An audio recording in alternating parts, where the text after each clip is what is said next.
پاکستان تحریک انصاف کی ممبر قومی اسمبلی کنول شوذب کا شمار اپنی جماعت کے متحرک ترین اراکین میں ہوتا ہے۔ مجھے سیاست کی کوئی اتنی الف بے پتہ کوئی نہیں تھی۔ شوکت خانم ہاسپٹل کے ٹکٹس ہم دیا کرتے تھے، وہی کرتے کرتے جب خان صاحب نے پی ٹی آئی بنائی میں نے جا کے جوائن کر لی۔ جو انہوں نے اپنا آبجیکٹو ہوتا ہے نا وہ کبھی نہیں گیو اپ کرتے، آبجیکٹو تک پہنچنے کا رستہ چینج کر سکتے ہیں۔ ان کی وجہ سے میری زندگی میں میری کیریکٹر میں بہت چینجز آئیں۔ اردو پوائنٹ کی ویڈیوز دیکھنے کے لیے ہمارا چینل سبسکرائب کیجیے اور بیل کے آئیکن پر کلک کیجیے تاکہ آپ ہماری تمام آنے والی ویڈیوز سے باخبر رہ سکیں۔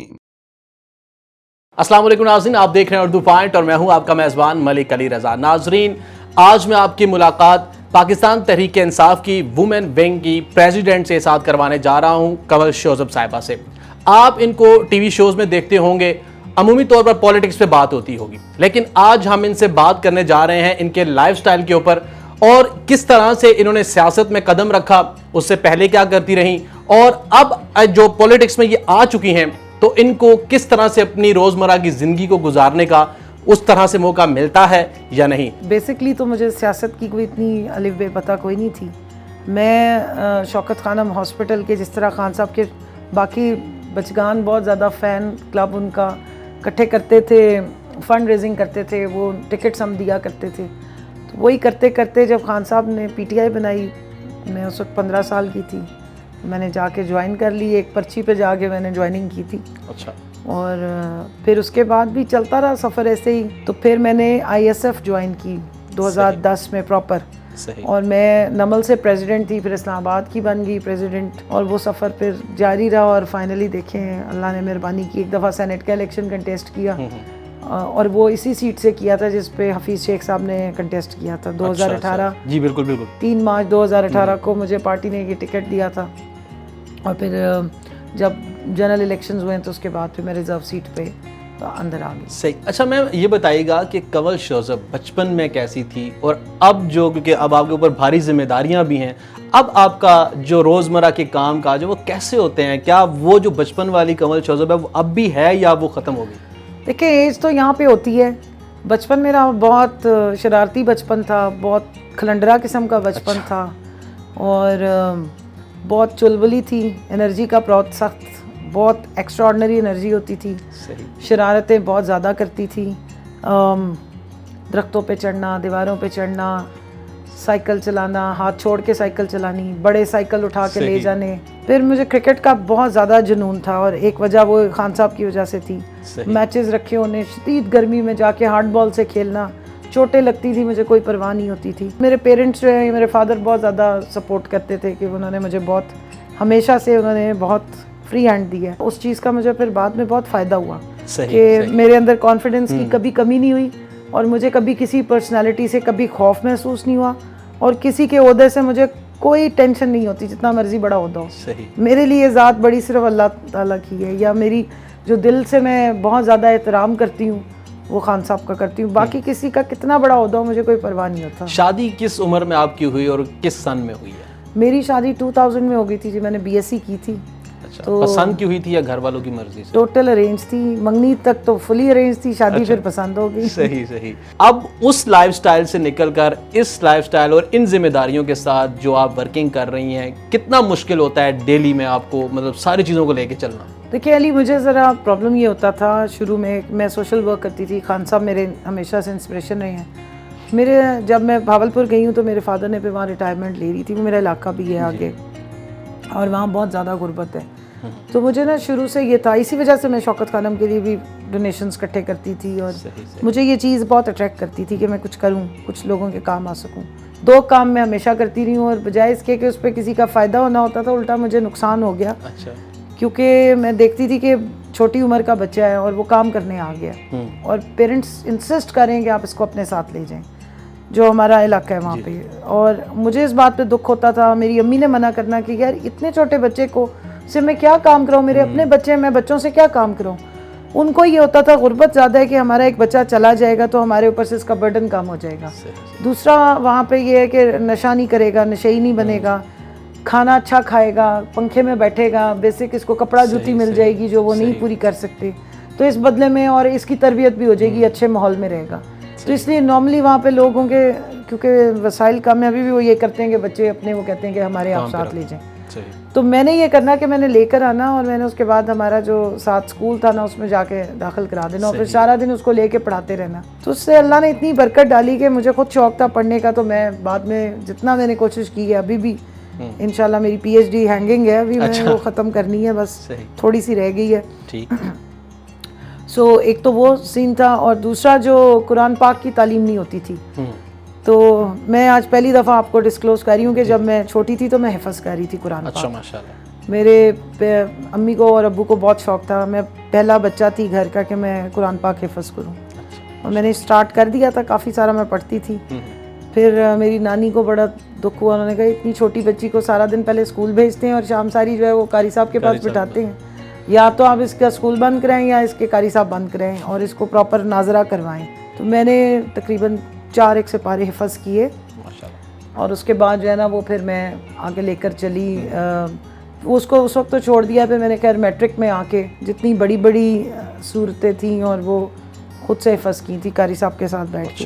تو اللہ نے ایسی مہربانی کی ہوئی ہے, اس وجہ سے میرا حافظہ جو ہے نا کسی وقت چٹ ہو بھی جاتا ہے, لیکن چیزیں مجھے یاد رہتی ہیں کافی حد تک. اچھا میڈم, آپ نے جس طرح ابھی اپنی جوانی کے قصے سنائے کہ بچپن میں آپ بڑا وہ نٹ کھٹ سی رہتی تھیں, کیا آپ کے بچے بھی اسی طرح ہی ہیں؟ ہاں ہے, کافی ان کے اندر ہے, لیکن تھوڑے سے زیادہ شریف ہیں, اس طرح کے نہیں ہیں جس طرح کی میں بہت تیز تھی. مطلب میں چلاکی نہیں مجھے آتی تھی, شرارت بہت زیادہ کرتی تھی. اور ایک میرے والد مجھے ہمیشہ کہتے تھے, رات کو مجھے نیند نہیں آتی تھی, ابھی بھی یہ پرابلم ہے, تو میں اپنی ساری ایکٹیویٹیز آدھی رات کو اٹھ کے شروع کر دیتی تھی. تو انہوں نے اٹھ کر آئے 2-3 دفعہ, انہیں لگا کہ گھر کے اندر کوئی آ گیا ہے, اور رات کو میں پورا اہتمام کر کے کسی وقت ٹیبل لگا کے تو اکیلی بیٹھی کھا رہی ہوتی تھی, کسی وقت پورے گھر کی سیٹنگ بدل دینی آدھی رات کو, ملازم کو بھی اٹھا لینا, آ جاؤ چلو ہم یہ کریں. وہ بھی ہاتھ جوڑے ہوتے تھے کہ آپ کو تو نیند نہیں آتی, ہمیں تو آتی ہے. مطلب کھانے پینے کا بھی آپ کو شوق ہے؟ مجھے بس کسی چیز کا بھی جو شوق ہو جاتا تھا نا وہ میں پورا کر کے چھوڑتی تھی. میرے اندر یہ عادت ہے کہ مجھے اچانک سے جس چیز کا ذہن میں آ جائے نا کہ یہ کرنا ہے تو پھر میں وہ کر کے چھوڑتی ہوں. باقی ویسے خان صاحب نے بہت تربیت کی ہے, وہ بھی ماشاءاللہ ڈٹرمنیشن کے اتنے پکے, ان کی وجہ سے میری زندگی میں میرے کیریکٹر میں بہت چینجز آئی ہیں, مستقل مزاجی بہت آئی ہے, اور جو نہیں آ رہی تھی وہ انہوں نے کام کرا کے ڈال دی ہے, کیونکہ وہ ان کا ہمیشہ پلان اے ہوتا ہے, وہ کوئی اگر اور مگر نہیں رکھتے کسی کام میں بھی. خان صاحب کا جو ایک دفعہ وہ سوچ لیتے ہیں نا, پھر اس کے بعد وہ آنکھیں, مطلب ان کے لیے کوئی اور رستہ نہیں ہوتا, ڈو اینڈ ڈائی ہوتا ہے. یہ چیز میرے اندر نہیں تھی, یہ میرے اندر لیٹر سٹیجز میں آئی ہے. میں بہت جب چھوٹی تھی تو میں چیزوں کو انفنش چھوڑ دیا کرتی تھی, کوئی کام شروع کیا دل برا ہو گیا چھوڑ دیا. خان صاحب اس طرح نہیں کرتے, اور ان کی ٹیم میں یا ان کے ساتھ جو لوگ ہوتے ہیں ان میں الٹیمیٹلی وہ یہ چیز ڈال دیتے ہیں. میں تو ان کو بہت سیکھتی ہوں, میری انسپریشن ہی وہی ہیں, میرے مینٹور بھی ہیں. اب تو میرے والد صاحب نہیں ہیں تو میں ان کو ہی دیکھ کے خوش ہوتی ہوں.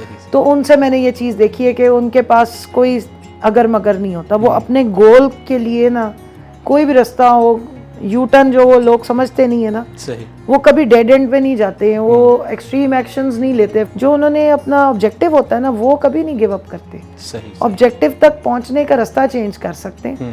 یہ چیز میں نے ان سے سیکھی, اور میں سمجھتی ہوں کہ یہ بہت بڑی کوالٹی ہے, کسی بھی لیڈر میں یہ ہونی بہت ضروری ہے, ڈٹرمنیشن ہونا. لڑکیوں کو عمومی طور پر یا عورتوں کو میک اپ کا بہت شوق ہوتا ہے, آپ کو بھی ہے؟ مجھے چھوٹے ہوتے تو بالکل شوق نہیں تھا, میں اسٹریٹ فارورڈ بتاؤں, نہ مجھے کوئی جیولری کا شوق تھا. جب میری شادی ہوئی ہے تو مجھے کوئی پتہ نہیں تھا کہ جیولری کیا ہوتی ہے. میں امی کے ساتھ گئی, بالکل جیسے بندہ جاہل نہیں ایک ہوتا, جیولر کی شاپ پہ جا کے مجھے سمجھ ہی نہ ہے میں نے کیا لینا ہے, کیا آرڈر کرنا ہے. کپڑوں کا مجھے بہت شوق تھا, جوتوں کا مجھے بے تحاشا شوق تھا. اچھے جوتے میری کمزوری ہیں, اچھا زنانہ مردانہ دونوں بہت مجھے پسند ہے. شوز کی شاپنگ میں بہت محنت سے کرتی ہوں, اور کپڑے بھی مجھے بہت پسند. ڈریس ڈیزائننگ کے لیے بھی میں نے ایک دفعہ Pakistan school of fashion design کا ٹیسٹ بھی دے کے سٹارٹ کر دیا تھا, پھر آئی ہیڈ ٹو کوئٹ. لیکن میں فل فلیج بوتیک بھی اپنا چلاتی رہی ہوں, شوقیہ. اچھا, ایک فل فلیج ڈیزائنر کی اسٹریکس ہیں میرے اندر. میں نے Indus valley school of art and architecture سے انٹیریئر ڈیزائننگ بھی کی پراپر. اچھا, تو میں گھر پورا بنا بھی لیتی ہوں, ڈرافٹنگ کر سکتی ہوں, میپنگ کر سکتی ہوں, پورا گھر بلڈنگ کھڑی کر سکتی ہوں, کیونکہ میں نے یہ انٹیریئر ڈیزائننگ کی ہوئی ہے, ناٹ ڈیکوریشن. صحیح. ڈیکوریشن میرا ویسے آرٹس میں پیشن بہت ہے, گارڈننگ کا مجھے بہت شوق ہے. سو یہ ایسے ٹریٹس ہیں کہ میں نے یہ کی ہیں ساری زندگی. مجھے کوئی چیز کرنی ہو تو مجھے مسئلہ نہیں ہوتا, پرابلم نہیں ہے. اچھا میم, گاڑیوں کا شوق ہے آپ کو؟ اگر ہے بھی یا نہیں بھی تو ابھی آپ کے پاس کون کون سی گاڑی؟ ایک دفعہ میرے ہسبینڈ نے مجھے, جب میں یہاں آئی تھی 2009-10 میں, تو انہوں نے مجھے ایک BMW, ہمارے پاس اسپورٹس کار ہم نے رکھی تھی. صحیح. بڑی سالڈ کار تھی وہ, امپورٹڈ اس وقت آئی تھی, تو وہ میں چلاتی تھی. لیکن میں گاڑی کیونکہ بہت تیز چلاتی تھی تو پھر انہوں نے وہ گاڑی سیل کر دی. اور پھر ایک مجھے لینڈ کروزر بہت پسند تھی. مجھے جیپس کا شوق ہے بیسکلی, اچھی جیپس کا شوق ہے. اچھا. تو لاسٹ ٹائم میں نے لینڈ کروزر ایک فرمائش کر کے لی تھی, اور یہ 2018 کے الیکشن سے پہلے کی بات ہے. فیملی پوری اگر دیکھیں تو آپ کو انہوں نے کس طرح سے سپورٹ کیا ہے؟ دیکھیں, ان کی سپورٹ کے بغیر تو میں شاید کبھی ایک دن بھی باہر نہ گزار سکوں. جب میں پڑھ رہی تھی تو میرے پیرنٹس نے بہت سپورٹ کیا. میرے بچوں کو وہ دیکھتے تھے, ان کو اسکول چھوڑنا لانا. میں جب جرمنی گئی ہوئی تھی تو میرے امی ابو نے بہت ڈیوٹی دی میرے بچوں کی. ان کو ٹیوشن پہ بھی وہ جا رہے تھے, بیٹھا کے ہوم ورک کرانا ہے ان کو, ساری ان کی چیزیں پوری کرنی ہے. تو اسی بیس پہ میں اپنا, اور گھر بھی میرا وہ سارا رن کر رہے ہوتے تھے. وہ بہت بڑی سپورٹ ہوتی ہے پیرنٹس کی. ابھی کیونکہ کرنٹ جو پولیٹیکل سچویشن ہے, اس میں آپ کو جو ٹاسک دیا گیا ہے وہ بہت امپورٹنٹ ہے کہ خواتین کو کس طرح سے امپاورمنٹ کرنا, ان کو کس طرح سے سامنے لے کر آنا ہے پالیٹکس میں. کیا میسیج دینا چاہیں گی پاکستان کی خواتین کو, اور اسپیشلی جو ینگ لڑکیاں ہیں, کہ کس طرح سے وہ پالیٹکس میں اپنا رول ادا کر سکتی ہیں, پاکستان کی ترقی میں اپنا کردار ادا کر سکتی ہیں؟ دیکھیں, اس کے دو حصے ہیں. ایک تو اسمبلی میں جو لوگ بیٹھے ہیں انہوں نے, اور پارٹیز میں جو بیٹھے ہوئے ہیں, پولیٹیکل پارٹیز میں, انہوں نے وہاں پر ایک ڈیمانڈ کریٹ کرنی, ایک سین کریٹ, ایک آپ نے سسٹم ایسا کریٹ کرنا ہے جس میں آپ باہر سے پول کریٹ کرنا ہے, ہیومن ریسورس پول کی ایکچولی صحیح ورڈ ہے, کریٹ کرنا ہے جس میں کیپیسٹی ہو لوگوں کو لانے کی, اسپیسیفکلی خواتین یا بچیوں کی پارٹیسپیشن. جب تک ڈیمانڈ نہیں ہوگی تو سپلائی تو ہو ہی نہیں سکتی. اور بچیوں کا یہ ہے کہ دیکھیں, پالیٹکس کو شجر ممنوع نہ سمجھیں, یہ آپ کی روز کی زندگی سے جڑا ہوا ہے.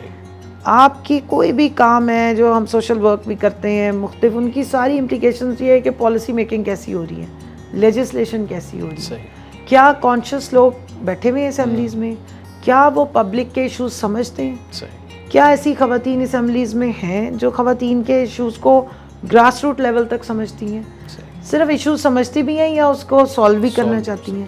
دیکھیں, ہماری جو سوسائٹی ہے نا, اس میں بہت ڈسپیرٹی ہے, بہت ساری کلاسز ہیں, اور ان میں ایک انکلوسیو اپروچ کریٹ کرنا, ایک ہارمنی کریٹ کرنا بہت ضروری ہے.